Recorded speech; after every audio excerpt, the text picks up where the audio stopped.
Então, boa noite. Continuar a obra, né? Sem muitas delongas. Começar a live de número 2 com a obra da Silva, a maior grande fake news da esquerda, né? Do Pavinato.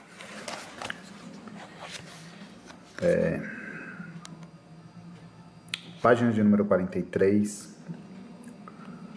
Título: Pensem nas mulheres. Gente, desculpa, tá? Eu não costumo ler assim, mas acabei de chegar. Há algo que eu não sei explicar, que é após a leitura que eu engajo. No começo da leitura eu começo muito travado. E é assim com todas as obras. Não será diferente com essa. Então vamos logo de novo. Pensem nas mulheres rotas, alteradas.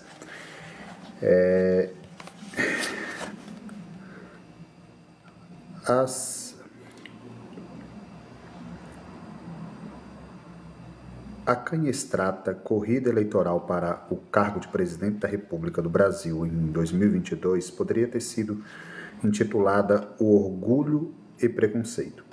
Muito embora nenhum dos contentadores no segundo turno pudesse sustentar o estandarte do orgulho, ou seja, da defesa incondicional do respeito às chamadas minorias, quer dizer, das pessoas historicamente prejudicadas pelo fato discriminatório estruturalmente, mas não estruturado na sociedade brasileira e na aplicação do direito social. Uma delas enlameou tal bandeira ao encampá-la com hipocrisia e absoluta falta de compromisso. O mentiroso foi o vencedor. Em ato contínuo, os eleitores do novo presidente bradavam, sem cessar, que o amor venceu. Cessando tudo o que a antiga musa cantou, o valor do amor submergiu. Os hipócritas, orgulhosos de sua defesa meramente verbal das minorias, em especial da defesa das mulheres, festejaram outra vitória. O Grêmio Recreativo Escolar de Samba Imperatriz Leopoldinense foi o grande campeão do maior mundial, mente conhecida e mais popular e importante competição brasileira, o desfile de carnaval da cidade do Rio de Janeiro, em 2023. Além da grande imprensa brasileira, que teve papel decisivo na vitória política que mencionei acima, comemorou também o título de campeã conquistado pela Imperatriz Leopoldinense, a esposa do já presidente da República, sim, a mulher do autotitulado defensor da mulher, cuja segurança institucional virá, meses depois, a agrediu uma jornalista com um animalesco soco em seu peito pela única razão de ousar confrontar um ditador, que aceitara o convite e, portanto, tornasse a madrinha da velha guarda dessa escola. Perguntar-me-ão, Pavinato, deixa de ser chato. Qual o problema em apoiar o carnaval, participar das mais importantes festival popular brasileiro? Respondo, o problema não é abstrato, o problema não é esse, o problema é específico e está no fato de que o desfile da escola campeã homenageou um sujeito que tratava mulheres como vacas. Um dos maiores, se não o maior e mais cruel estrupadores de mulheres e meninas da história do Brasil. O problema foi celebrar o rei do cangaço Virgulino Ferreira da Silva, o Lampião. A verdade não rima. Logo após a apuração das notas que sagrou vencedora a escola de samba em questão, fiz essa denúncia em alto e bom som, em rede nacional, naquele que restou da imprensa independente brasileira, já não mais livre.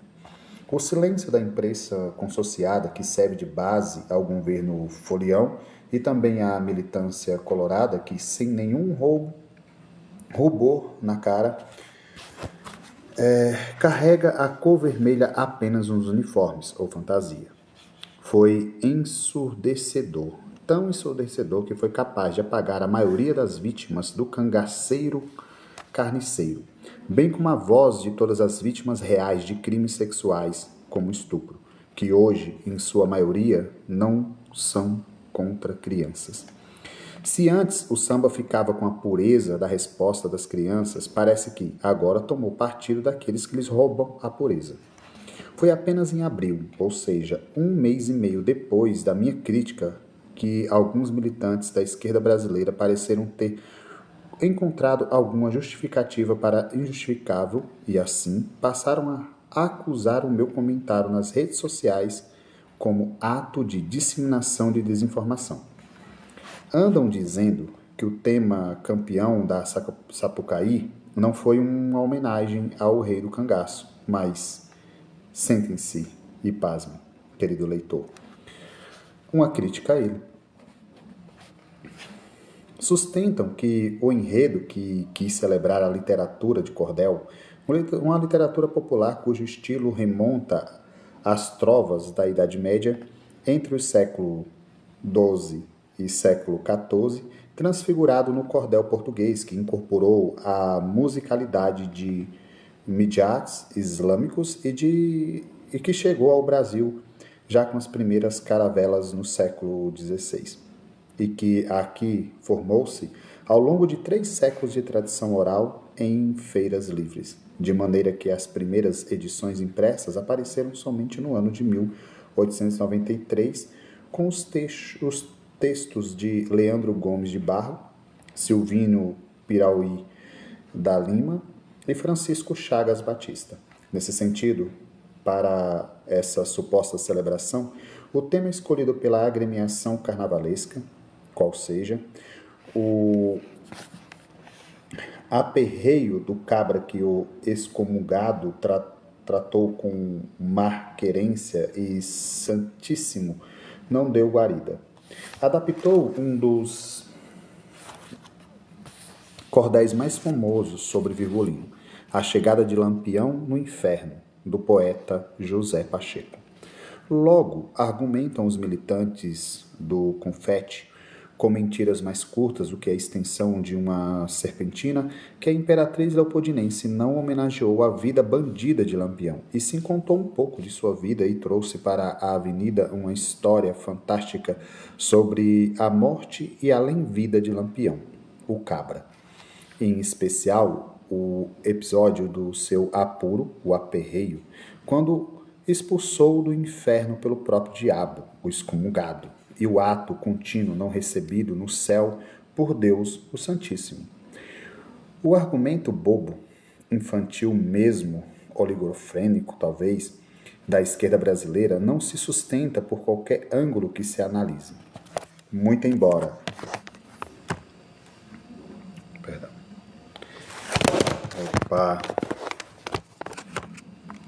Perdão. Muito embora o enredo não deixe margem para dúvida quanto ao fato de que Lampião não é querido por Deus, a narrativa da marquerência pelo diabo apresenta uma homenagem velada, mas impávida, ao cangaceiro. Apesar de imperdoável pecador aos olhos da fé católica, Virgulino Ferreira, mesmo diante de Lúcifer e do seu exército de demônios, é um homem ou uma alma mais valente que se tem notícia. A celebração da bravura heróica de Lampião no Inferno se repete no cordel de Minervino Francisco Silva, o encontro de Lampião com o padre Cícero no céu, que como desfecho registra a redenção do rei do cangaço por Deus através da intercessão do padre Cícero Ramão e da Virgem Maria. Sim, caro leitor, todos homenagearam Lampião. A mídia brasileira consociada, toda a esquerda e, notadamente, os processos do governo federal sobre a batuta do presidente Luiz Inácio Lula da Silva. Conterrâneo assinala-se a coincidência, o rei do cangaço. Ambos são pernambucanos. Lula da Silva é natural do município de Caetés, que em 1945, ano de seu nascimento, era um distrito de Garanhuns, enquanto Virgulino Ferreira da Silva nasceu em Serra Talhada, cerca de 250 quilômetros de distância entre uma e outra cidade. Entretanto, os argumentos que acabei de apresentar sobre a qualidade dos cordéis inspirados do samba enredo sequer precisariam ser levados em consideração diante de um simples fato. Um pequeno detalhe tão discreto quanto o Taj Mahal. A entronização no último carro alegórico desfile da filha do provável psicopata, carro esse, aliás, com a cabeça coroada de seu pai. A realidade impera sobre qualquer narrativa, qualquer militância social, partidária. Parece ser o caso nacional, jornaleira, mas nunca jornalística, que se rasga em autoelogios vitupérios, portanto, quanto garante, somente com as palavras dissociadas das ações, lutar contra toda forma de opressão à mulher, contra o patriarcado machista e misógino estruturado e escambau. Jamais poderia aplaudir e menos ainda apoiar de qualquer maneira um hino de louvor a um bandido que foi certamente um dos maiores e mais notórios estupradores da história do Brasil. Miliciano de coronel que era, Lampião proibia o seu bando de estuprar as mulheres e filhos dos coronéis contratantes e dos seus coiteiros, os aspirantes a coronel que prestavam serviços a Lampião, como hospedagem e guarda de bens. Quanto às mulheres pobres, nenhuma restrição existia. Essas ficavam desgraçadas pelo resto de suas vidas, especialmente se fossem de acordo com a definição legal brasileira que o perdurou até 2005, mulheres honestas. Historicamente, a virgindade foi um atributo feminino tão importante quanto a aparência física. Tal importância, além das razões sociológicas suficientemente conhecidas, era difamada pelo direito brasileiro, que inclusive tratava de maneira idêntica os dois fatos. O dano estético justificamente provocado antes do matrimônio de uma mulher e que ocorria com as mulheres consideradas imorais pelo bando de Lampião, que as marcava com ferro em brasa no rosto, e a perda da virgindade injustamente violada antes do matrimônio da mulher. Dessa feita, tanto aquele que afeasse a mulher ainda não casada, quanto aquele que deflorasse a mulher ainda não casada, a penalidade indenizatória imposta era a mesma, o dote, indenização em dinheiro. Se o Código Civil de 1916 privilegiava a mulher que, ainda capaz de casar, fosse injustamente deformada, fixando para ela uma indenização muito mais robusta, ou seja, o dote, artigo de 1538, inciso 2, fê-lo antes dele o Código Penal de 1890, que, de igual forma, mandava indenizar a mulher injustamente deflorada através do mesmo dote do artigo 276. O primeiro legislador penal republicano, por sua vez, somente repetira de maneira resumida as disposições dos artigos 209 e 224 do Código Penal do Império de 1830. De fato, para a mulher, a virgindade era um aspecto tão e mais essencial para o matrimônio quanto a aparência física, não sendo, portanto, desarrozoado argumentar que o conceito civil de mulher solteira ou viúva ainda é capaz de se casar, coincide, intutato, com o conceito penal de mulher honesta. Em razão da mesmíssima indenização, ainda em relação ao dote, seja por lesão corporal, seja por violação da virgindade, com o fito de compensar a dificuldade para o enlace matrimonial decorrente desses eventos injustos, o próprio Código Civil de 1916 dava ensejo ao entendimento de que a perda da virgindade e o afeamento estético apresentavam a mesma natureza jurídica. Eram óbices para o casamento, sendo ainda a falta da virgindade causa de anulação do casamento, artigo 178 do inciso 1, pois representava um erro essencial sobre a mulher, artigo 219 do inciso 4. Aliás, a mesma codificação civil previa, pelo mesmo motivo, indenização ou idêntica indenização, dote para a mulher virgem injustamente deflorada, no seu artigo 1548. Em sanção indenizatória, o dote permaneceu simultaneamente nos códigos penais de 1890 e civil 1916, por 23 anos, 1917 e 1940 até a entrada em vigor do Código Penal de 1940, que não falava em dotar, mas mantinha o conceito de mulher honesta com o fito de endurecimento das penas. Esse conceito perdurou em nosso direito enquanto vigeu no Código Civil de 1996 o artigo 1548 e foi eliminado do ornamento em 2005.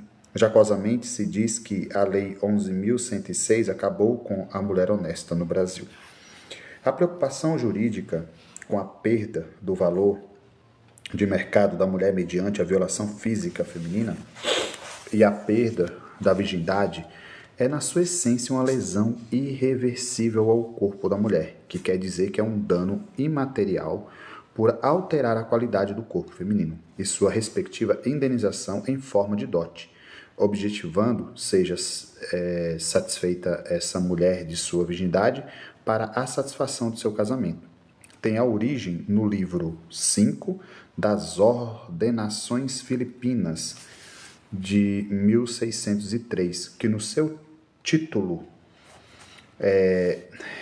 23º dispunha: o homem que dormir com uma mulher virgem, não casando ou não querendo casar com ele, seja condenado para o casamento dela na quantia que for arbitrada pelo julgador, sendo sua qualidade, fazendo a condição de seu pai. É o mais antigo dispositivo de reparação moral do nosso direito. Contudo, cangaceiros são foras da lei e suas vítimas jamais foram ou serão indenizadas conforme o direito já mandava à época. Por mais dura que seja a conclusão, a menina ou mulher do sertão nordestino estuprada ou marcada no rosto por cangaceiros na década de 1930 valia menos do que a cadela baleia de vidas secas. Lampião e seu bando eram sinônimos de pior pesadelo não somente para as mulheres, mas também para as meninas, é claro. Para os seus pais, que eram uma ameaça perene de desgraça definitiva na vida afetiva da família dos miseráveis, dos pobres e também dos remediados do sertão nordestino. A morte lhe era um destino mais generoso, uma cortesia. Quando o bando de Lampião assassinava qualquer homem que em sua casa fosse marido, matava também a sua esposa, caso ela fosse considerada feia, com ou sem estupro coletivo. O título de ilustração, antes de ser morta, há testemunhos de que uma idosa foi estrupada por 5 rapazes de Lampião. Toda a vida fosse considerada jeitosa, a pobre mulher ficava à disposição dos cangaceiros presentes. Quem quisesse se tornar dono dela tinha esse direito. Como se ela fizesse parte do espólio do defunto, uma parafernália, um bem implicitamente legado a cangaceiro indefinido. Já em caso de 2 ou mais interessados, a resolução deveria se dar entre eles de forma amigável. Amigável para os estupradores e jamais para a vítima, óbvio. Em um país onde a legislação classifica como desonesta qualquer mulher solteira que não seja virgem, bem como a viúva que mantém relações sexuais, o estupro é, na escala da desonra, a pior coisa que pode acontecer a qualquer mulher. O estuprador de meninas e mulheres promovido por Lampião e seu bando, além de seu policiamento misógino que hoje se igualaria às torturas aplicadas pela polícia moral iraniana contra as mulheres que usaram irregularmente o véu, era de fato tão notório que na edição de 24 de abril de 1931, o jornal A Noite, publicado no Rio de Janeiro, então capital brasileira, bem distante do sertão nordestino, deu a seguinte notícia: Lampião, o famigerado capitão Vigolino Pereira, continua a espalhar pelos sertões o luto, a miséria e a desonra. Ao que tem informado o Serviço Telegráfico Especial à noite, suas façanhas cada vez mais se revestem de selvagem perversidade. Como recordação dos acontecimentos que apavoram Itiúba, o correspondente de à noite, tal como prometera, remeter-nos um chicote e uma palmatória, deixando pelo bando de Lampião naquela localidade baiana. A palmatória é talhada em madeira tosca, sendo grande e grossa. O chicote tem por cabo um jungo coberto de couro. É reforçado na ponta com sela dupla e crivada de taxas. Nosso correspondente informa que, segundo depoimentos autorizados, o chicote pertencia ao caibra nevoeiro e a palmatória ao de alcunha volta seca. Chicoteadas eram as mocinhas que têm os cabelos aparados conforme a moda, enquanto que a palmatória servia para o castigo de velhas indefesas. No mesmo sentido e no mesmo mês seguinte, o Jornal do Brasil, em sua edição de domingo, 3 de maio de 1931, publicava o seguinte texto: Lampião continua depredando o Nordeste baiano, saqueando, tendo desvirginado dezenas moças, ferrando face adversas. Acaba destroçar força-tenente Arsênio, matando 9 soldados. Moças acima feridas foram brutalizadas. Aí vai ter a imagem. Por 20 bandidos, calando alguns bonfins em estado gravíssimo. Entretanto, a notícia que mais provocou náusea em todo o país foi a matéria de capa do jornal à noite em 11 de junho, também do ano de 1935, estampada com a foto de Maria Felizmina, a pobre moça ferreada na face por Lampião, em várzea da Ema, por ter os cabelos cortados. De todos os cangaceiros do bando de Lampião, José, baiano Zé, sempre carregava consigo 2 ferros de marca-boi com as suas iniciais, JB, em brasa. Marcava a face ou, a depender da gravidade da indecência ostentada pela vítima, quer dizer, da espécie de afronta aos rígidos padrões particulares da detência petrificados na convicção do cangaceiro, a genitália e a nádega ou a panturrilha das suas, porque a estupradas mulheres. Marcadas como vacas para o resto de suas vidas miseráveis, o crime era mais cruel do que o homicídio. Afinal, estamos falando do Brasil da década de 1930, quando a mulher era tratada juridicamente como um bem de propriedade do pai ou do marido. Ou seja, para além do sinal público da sua desonra, o afeamento desfazia qualquer chance de uma mulher contrair matrimônio. Fato é que, à época, era o único emprego que uma mulher comum poderia aspirar. E mesmo empregos em casas de famílias abastardas, bem como nas chamadas casas de tolerância, ficava quase impossível tê-los, a depender do tamanho do estrago estético imposto, em definitivo. Até o próprio Lampião era um entusiasta deste método. Antes de se juntar com Maria, que para a perplexidade de Virgulino introduziria à corte a Largassone entre as cangaceiras, ele mesmo promoveu um espetáculo de terror a céu aberto ao ferrar moças da população em Canidé, em público. Qualquer postura que os cangaceiros julgassem indecente era castigada, e Lampião julgava imoral o corte de cabelo curto. 4 mulheres de Canidé, irmãs e esposas de policiais locais, desafiaram publicamente a ordem do rei do cangaço. Resultado: 3 foram ferradas na bochecha e a 4ª, que estava grávida de 8 meses, não foi marcada, mas teve sua loja completamente vandalizada. Chateado, que foi um dos cangaceiros que escapou da morte e acabou preso, sem mostrar nenhum remorso, afirmou o jornalista Joel Silveira: a gente matava como uns danados.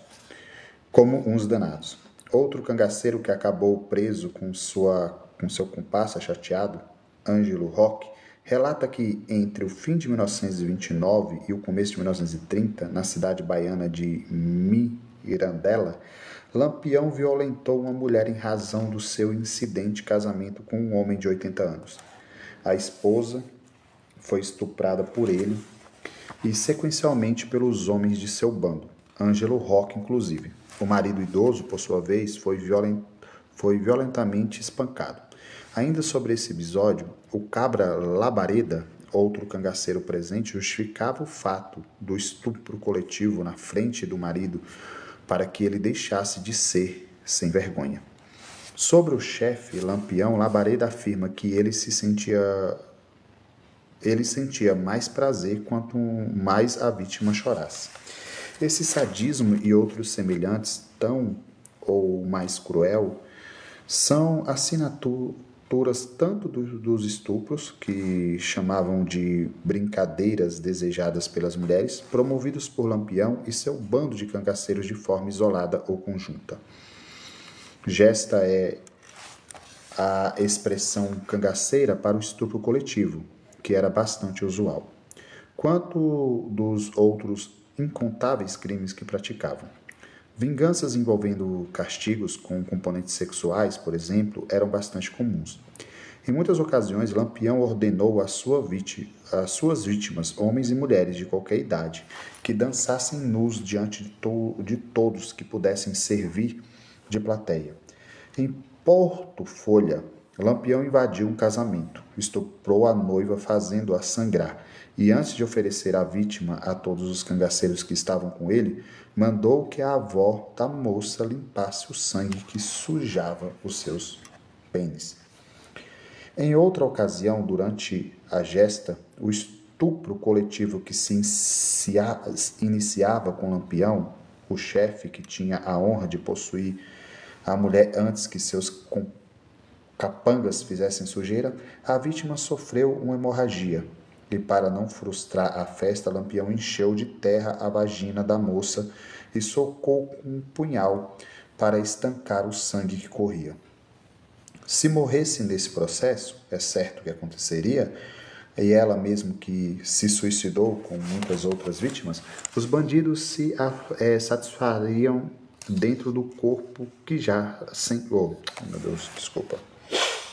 Se morresse nesse processo, é certo que aconteceria a ela o mesmo que se sucedia com outras vítimas, os bandos se satisfariam dentro do corpo já sem vida, que seria oferecido, como de costume, aos cães. A crueldade absoluta do bando de Lampião é relatada também pelo então vaqueiro Emídio Anjo, que conseguiu fugir da morte depois de testemunhar o estupro coletivo de uma conhecida e a chacina de mulheres e meninas de sua família. Aí eles pegaram a moça, Delfina, mandaram matar galinha, cozinhar abóbora, fazer janta para eles, e ela fez tudo, coitadinha. Ela lá na cozinha, uns bandidos na cozinha para ela não sair, e ela fazendo tudo. As outras pegaram e disseram: tragam umas esteiras. Botaram as esteiras no terreiro e mandaram se deitar toda a família. Tinha mulher grávida, criança, todo mundo. Delfina lá dentro fazendo o jantar e eles lá fora matando a família dela. Um atirava e outro sangrava cada um com um punhal desse tamanho. Quando ela acabou de fazer a comida, os bandidos acabaram de comer, aí boliram com ela. Aquela ruma de homens, tudo se servindo dela. Ela gritava por todos os santos, por Deus, por Nossa Senhora, e eles botavam um punhal. Quer morrer de tiro ou de faca? Aí depois acabaram de matar e botaram na esteira. Aí deixaram tudo morto e desceram para Piranhas. É importante repetir que a tragédia era dos pobres. Se, por exemplo, um coronel dissesse não ter dinheiro para arcar com a extorsão de Lampião, seus cangaceiros apenas bateriam em sua esposa com um pedaço de cana e aplicariam as palmatórias nos filhos. Nada de estupro na casa grande dos poderosos. Novo título, né? O título é Pensem nas meninas cegas e lesadas. É claro que os costumes mudam ao longo da história, de maneira que qualquer ação social aceita e até mesmo estimulada em determinado tempo poderá, no futuro, ser encarada como algo monstruoso. É dado que até meados do século passado, as mulheres se casavam ainda muito jovens. Todavia, da época do Império do Terror de Lampião, uma jovem com menos de 16 anos era declarada como inapta para se casar pela lei. Naquele tempo, falar em casamento era necessariamente falar em sexo. E ainda hoje, matrimônios são anulados quando não consumados através do intercurso carnal. Entretanto, para as mulheres, especificamente, falar em casamento era falar, via de regra, em sexo pela primeira vez. No Brasil imperial, antes de contarmos com diplomas jurídicos nacionais sobre o tema, vigoravam as disposições legais portuguesas, em especial as ordenações filipinas, e também o direito canônico. Até 1890, portanto, eram inábeis para casar os varões menores de 14 anos completos e as fêmeas menores de 19 ou de 12 anos. Proclamada a República, o decreto 181 de 24 de janeiro de 1890, do Marechal Deodoro da Fonseca, regulou o casamento civil e aumentou a idade núbil. Eram considerados capazes de celebrar matrimônio e assim manter relações sexuais os homens a partir dos 16 e as mulheres a partir dos 14 anos de idade. Mais tarde, o primeiro Código Civil Brasileiro de 1916 elevou o limite etário masculino a 18 e o feminino a 16. Muito embora o Código Civil de 1906 fosse a lei vigente nas décadas de 1920 e 1930, o costume do sertanejo, distante do governo central no Rio de Janeiro e por eles esquecido, tinha mais proximidade com as regras do final do século XIX. Por essa razão, naquele sertão dos tempos de Lampião, era socialmente aceitável que um homem se relacionasse com uma moça de 14 anos, não menos, e nunca através do estupro. Tudo isso para dizer que, até nesse quesito, o cangaço de Lampião era abjeto, uma vez que nunca reprimiu, pelo contrário, assentiu o que hoje chamamos de pedofilia. Voltemos ao cangaceiro psicopata Zé Baiano. Além de ferrar mulheres com as suas iniciais e de se excitar com o cheiro da carne queimada em brasa, notabilizou-se também por estuprar Maria Nazaré, uma menina cega de 10 anos de idade na frente de seu pai. Entre a menina cega e tantas outras lesadas, a história mais emblemática da pedofilia cangaceira tem como vítima a menina Ségia. Tinha 12 anos e vivia uma infância feliz para os padrões sertanejos.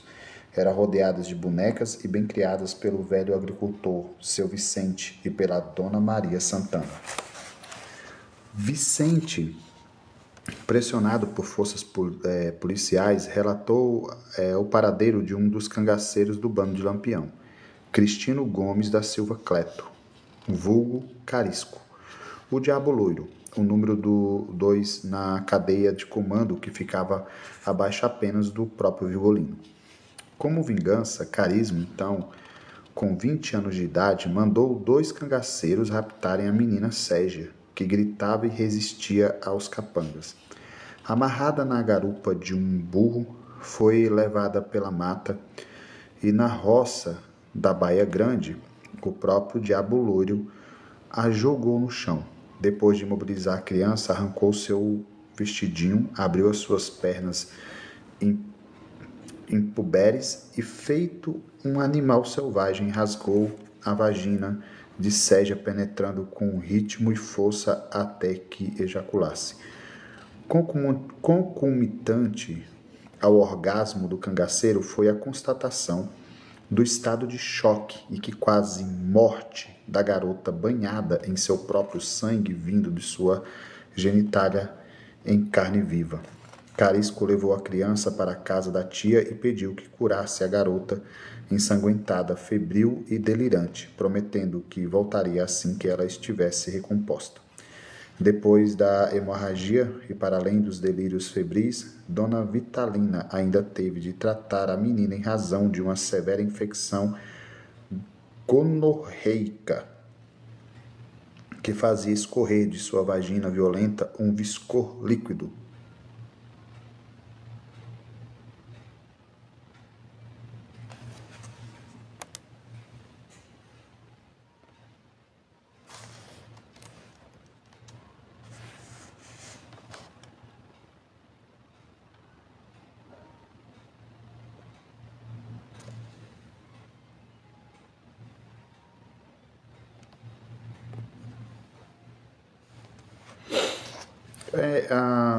Eu não sei quem foi, tá?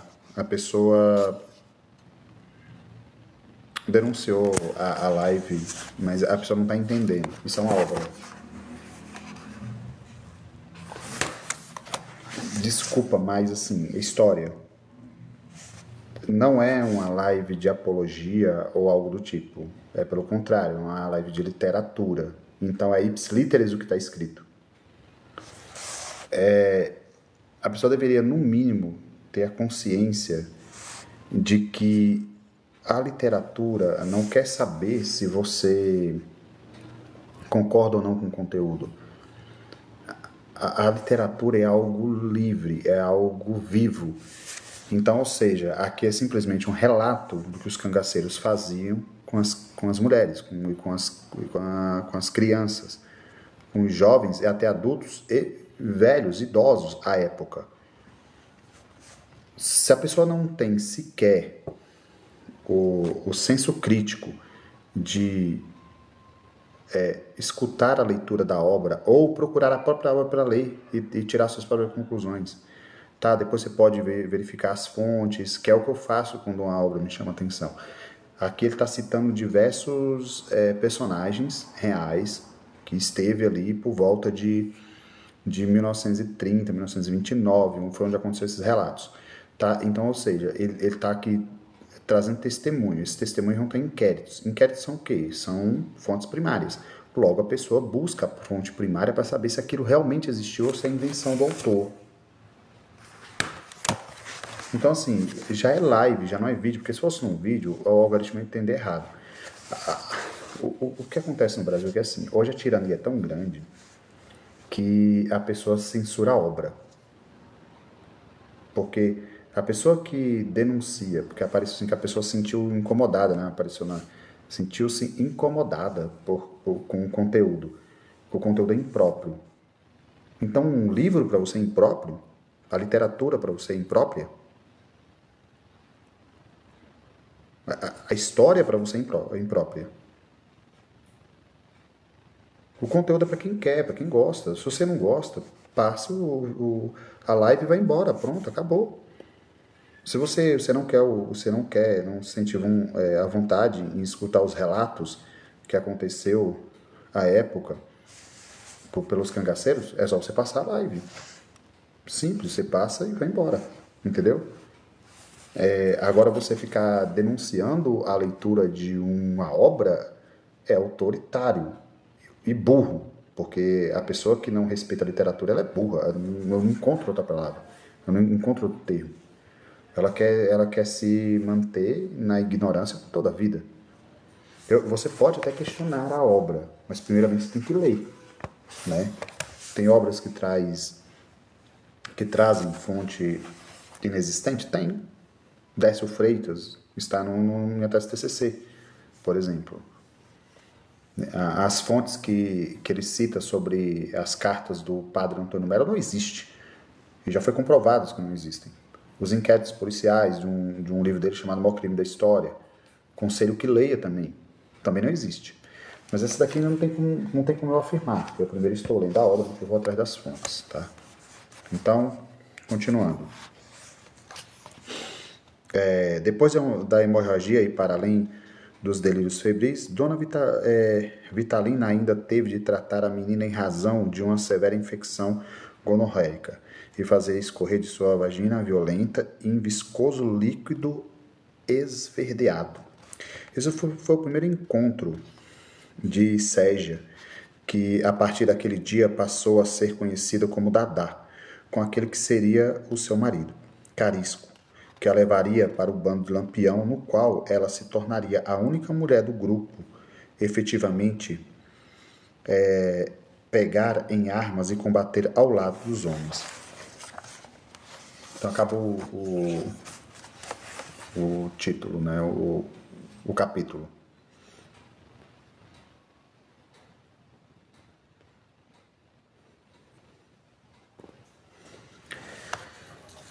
Eu vou ter que recomeçar por um motivo simples, porque fica as restrições, né? Após a loucura da pessoa que denunciou.